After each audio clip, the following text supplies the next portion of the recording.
Lixa Shaggar Amboo keessatti ajjechaa fi dararaan waraana faashistii TVP'n jiraattota irratti adeemaa jiraachuun dhaga'ame.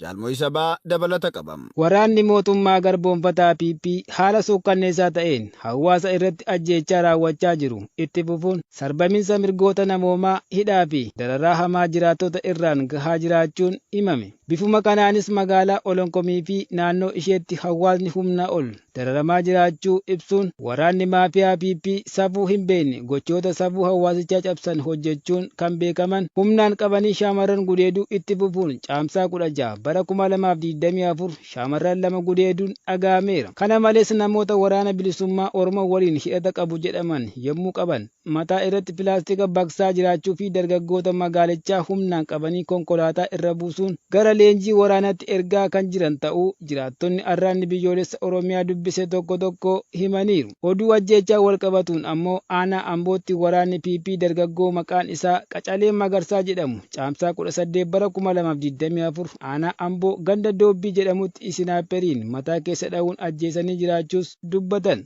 Qacaleen Oromummaa isaa qofaan malee sababa biroo ajjeefameef akka hin qabne kan himan jiraattonni hawaasni gandichaa dhokaasa sodaatee lagatti baqachuun gandicha keessatti yeroo ammaa rakkoon ulfaatan qaqqabaa jiraachuu jiraattonni gandichaa eeraniiru. Miseensonni waraanaa faashistii TVP 15 mooraa waraana Bilxiginnaa godina Qellem Wallaggaa aanaa Anfilloo irraa yoo badan achi keessaa 5 qawwee fi hidhannoo guutuun gooticha waraana bilisummaa Oromootti makamaniiru.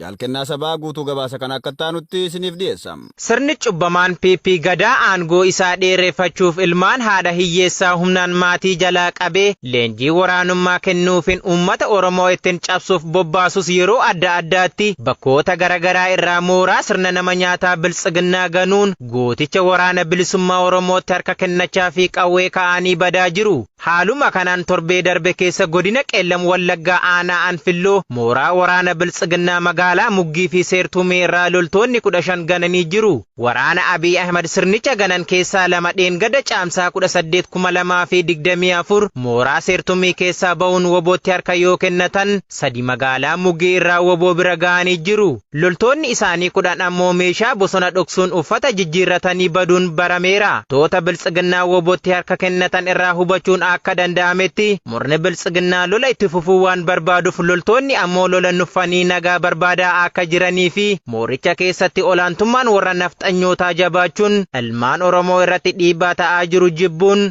akka gananii fi fuulduras kanneen ganan hedduun jiraachuu himaniiru. Finfinnee bulchiinsa magaalaa Shaggarsiitii fi Lixa Shaggar Aadaa Bargaa keessatti saamichi waraana faashistii TVP'n jiraattota irratti raawwatame. Jaalmoonaa Faayisaa dabalata qabam. Bulchiinsa magaalaa Shaggarsiitii ona sulultaatti waraanni maafiyaa PP horii fi midhaan hawaasaa saamuun himame. Saamuun hojii isaa kan ta'e waraanni sirna PP ona sulultaa ganda Liilloo Cabaqaatti qonnaan bultoota 3 kan sadeen obboleeyyan ta'an jalaa horii fi midhaan hedduu waraana bilisummaa Oromoo deeggartu jechuun namoota maqaan isaanii Taaddasaa Tsaggaa, Abbaay Tsaggaa fi Gaaddisaa Tsaggaa jedhaman jalaa caamsaa 16 2024 loon 50 olii fi midhaan kuntaala 20 ol humnaan jalaa fudhatanii deemuu jiraattonni gandichaa ONM'tti himanii jiru. Oduma wal fakkaatu namoo Lixa Shaggar Aadaa Bargaatti waraanni maafiyaa PP ijoollee horii tiksan ari'ee horii qalachaa turuu himamuun ganda Qarsaa Lakkuu jedhamu keessatti wobootu asitti horii qalate jechuun caamsaa 15 nama maqaan isaa Obbo Girmaa jedhamu jalaa mana gubuu fi ijoollee gandichaa horii tiksan irraa ari'uun horii hedduu qalatanii nyaachuus dubbatan. Dabalataanis aanaadhuma kanatti namoota maqaan isaanii Obbo Zawduu Kidaanee fi Obbo Shaamboo Taayee jedhaman meeshaa waraanaa woboon isin bira kuusee jiru fidaatii gadi baasaa jechuun caamsaa 15 ganda Iluu Katabaa jedhamu keessa badii tokko malee sababa Oromummaa isaanii qofaaf kan qabaman ta'uu jiraattonni ONM dubbise himaniiru. Murni faashistii TVP dargaggoota Oromoo maqaa barnoota meeshaa waraanaa ittiin hojjetan Raashiyaatti barattu jedhuun leenjii waraanaatti guuraa jiraachuun dhaga'ame. Jaalaa Caaluu Roobaa waan qindeeffate qabam. Gareen maafiyaa PP humna waraana aangoo isaa tiksaniif jabeeffachuun uummata isaa fi biyyoota ollaa isaa ittiin doorsisuuf daa'immanii hanga abbootii maatii ganna 40 olii humnaa fi goyyomsaan qabee leenjii waraanummaa kennuufiin yakka daguuggaa sanyii ittiin raawwata. Haala kanaanis dargaggoota Oromoo hedduu maqaa akkaataa meeshaa waraanaa ittiin oomisharraa ishee adeemsanii barattu jedhuun dargaggoota hedduu erga galmeessaniin booda gara mooraa leenjii waraanaatti geessuun barame. Dargaggoon bulchiinsa magaalaa Buraayyuu irraa goyyomsaa maqaa raashee adeemuun barnoota meeshaa waraanaa ittiin hojjetan barattuun ragaa barnoota isaa agarsiisee galmaa'ee ture. Booda irra mooraa leenjii Birshalaqoo akka geessan dubbachuun haala akkaan rakkisaa ta'e keessaa jalaa badee ibsuun dargaggoonni Oromoo goyyomsaa faayidaatiin bilxiqinnaan du'aaf qopheessaa jiraachuu hime. Dargaggeessi akka maqaan isaa hin dhahamne barbaade kun akka jedhetti murni faashistii PP humna baay'ee qabaachuun lola gama kamiin irra ka'u loltoota hedduu hiriirsee ficcisiisuun aangoo irra turuu karoorfatee jira jechuun hawaasni keenya keessumaa namoonni qawwee diinaa akka baannuuf diinni nu goyyomsu irraa of haa eeggannu jechuun dhaamsa isaa dabarseera. Gara oduu keenya biyya alaarraa argannetti yeroo dabarru Zelenskiin sochii humnoota Raashiyaan yaadda'uun gargaarsa humnoota waraanaa dabalataa gaafatan. Dabalata isaaf jaalboora addunyaa. Yuukireen sodaa amaa keessa galteetti tibbana humnoonni Raashaa andaara magaalaa Karviititti guddoo milkaan. Pirezidaantiin Yuukireen Volodimir Zelenskiin Raashaan kutaa kaaba bahaa Yuukireenitti aleellaammeessuu dandeessi humna isaa akka qabdus mul'isaa jirti jechuun yaaddoo qaban ibsaniiru. Humnootni Yuukireen kan Raashaa caalaa meeshaalee waraanaa hedduu qabaachuu dhaadatan humna adda waraanaa irratti laafe utubuuf wayita faajaa jiranitti loltoonni Raashaa amma fuula duratti malee duubatti hin jennu jechaa jiru.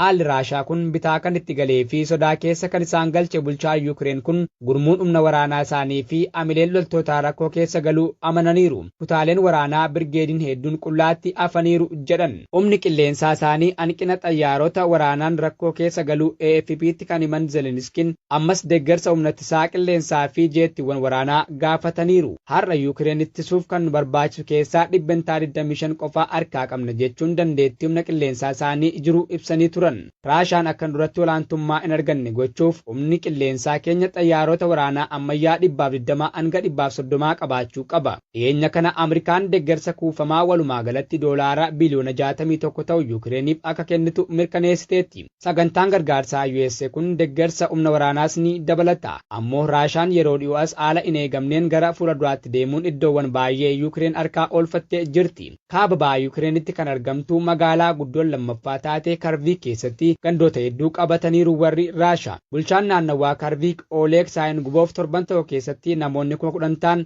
bakka jireenya isaanii gadhiisanii baqataniiru jedhan.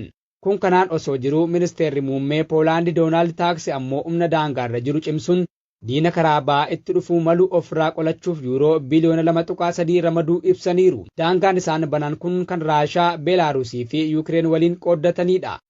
Zelenskiin gamasaan loltoota hedduu daangaa yookiis adda waraanaa irratti akka isaan barbaachisu AFP'tti himan. Kutaalee waraanaa hedduutu jiru kanneen haaraa gurmaanii fi kanneen duraan turanis hedduun isaanii amma duwwaatti afaniiru. Humna dabaluu qabna kun ammoo loltoonni dabareedhaan walharkaa fuudhanii akka hojjetaniif gargaara. Amileen isaanis ni dabala. Rakkoo kana furuuf seerri humna waraanaa haaraa gurmeessuuf ba'ee sanbata dheengaddaa hojiirra ooluu eegale. Akkaataa seera haaraa kanaan umriin nam tokko humna waraanaatti makamuuf filatamuu danda'u. Yookiis dirqamni miseensa humna waraanaa biyyattii ta'u waggaa 27 irraa 25tti xiqqaateera. Jalqaba wayita Raashaan guraan 2022 Yuukireen weerartu lakkoofsi namoota fedhaan humna waraanaa Yuukireenitti dabalamanii hedduu ture. Lakkoofsi kun amma bu'eera. Kanneen biyya isaaniif loluuf fedhii agarsiisaa turan hedduun du'aniiru. Gariin miidhamaniiru. Kaan ammoo ammallee adda waraanaarraa falmatu. Miseensota haaraa gurmaanii adda waraanaatti bobba'uun isaan boqochiisan eeggatu. Guraan dhala darbe Zelenskiin erga weerara Raashaatti as loltoonni Yuukireen 31 ajjeefamuu ibsanii ture. Aangaa'onni Yuukireen lakkoofsa loltoota jalaa ajjeefamanii ibsuurraa of qusachuun beekamu. Isaan aga kana jedhanis lakkoofsi loltoota du'anii kanaa ol ta'uu kan tilmaaman hedduudha. BBC Raashaa fi Maarsariitiin Meedaazoonaa jedhamu waliin ta'uun lakkoofsi loltoota Raashaa waraana kanaan du'anii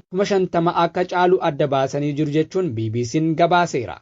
Gaaffii sabichaa hundeen deebisuuf lola jabaatti kan jiru gootichi sabaa WBOn kaaba shaggar aanaa kuyyuu Harargee lixaa aanaa hancaarii fi arsiibaa aanaa sirkaatti tarkaanfii humna diinaa irratti fudhachuu hooggantoonni WBO zooniilee beeksisan. Irree fi gaachanni uummata Oromoo WBOn tarkaanfii ilaalessaa giddugaleessa Oromiyaa keessatti fudhatu jabeessee jira. Jajjabeen WBOn zoonii giddugaleessaa tarkaanfii ilaalessaa waraana faashistii PP irratti caamsaa 17 2024 kaaba shaggar aanaa kuyyuu ganda dha'ee Wilincoo keessatti fudhatee fudhateen injifannoo boonsaa galmeessee jira. Tarkaanfii waraana PP Ekeraa Minilikii fi Goobanaa Daacheen hoogganamtu kanneen abjuu hin milkoofne qabatee waboon balleessa jechuun aanaa meettaa walqixxeetti socho'aa ture irratti tarkaanfii fudhateen 25 ajjeesee 20 ammoo madeessuun mooraa tiksitoota impaayaratti golgoleessee jira. Waraanni PP kun du'aa ishee kana jublaan ganduma dha'ee Wilincoo keessatti awwaaluun barameera. Akkasumas godina Lixaa Harargee aanaa Hancaara Araddaa 4 fi Araddaa 10 iddoo shoqomsituu fi eeguu jedhamtutti gooticha waraana bilisummaa Oromoo zoonii Baa Caamsaa 17 galgala lola waraana faashistii PP irratti baneen injifannoo boonsaa galmeessee jira. Tarkaanfii korommiiwwan Baa Oromiyaa waraana koloneel Abiy Ahmad irratti fudhatan kanaan itti gaafatamaa tikaanichaa dabalatee loltoonni PP